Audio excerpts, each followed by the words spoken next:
देवी माँ के मना मोहनी मूर्तिया सबके दीवाना बनवलेवा। देवी माँ के मना मोहनी मूर्तिया सबके दीवाना बनवलेवा।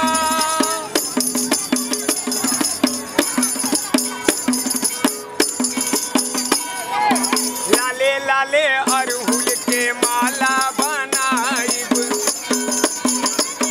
अहो लाले लाले अरहुल के माला बनाइब, माला बनाइब हम सब माला बनाइब।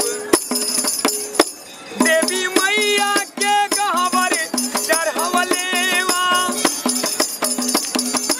देवी मैया के गहवर चढ़वलेवा। मैया के मना मोहनी मूर्तिया सबके दीवाना बनवलेवा। मैया के मना मोहनी मूर्तिया सबके दीवाना बनवलेवा।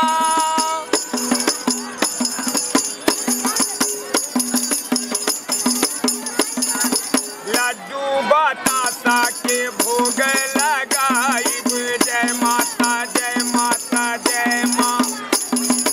लड्डू बतासा के भोग लगाइब, लड्डू बतासा माँ के भोग लगाइब।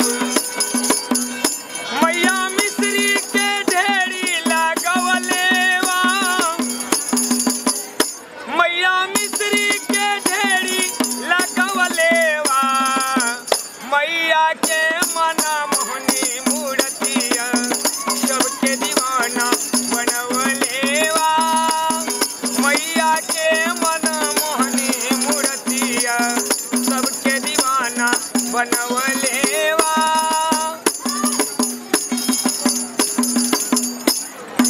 मैया के चरण हम सब नित दिन आयब, जय माँ देवी माँ के शरण में नित दिन आयब। मैया महिमा माँ के गुण हम गायब, आहो मैया के शरण में नित दिन आयब।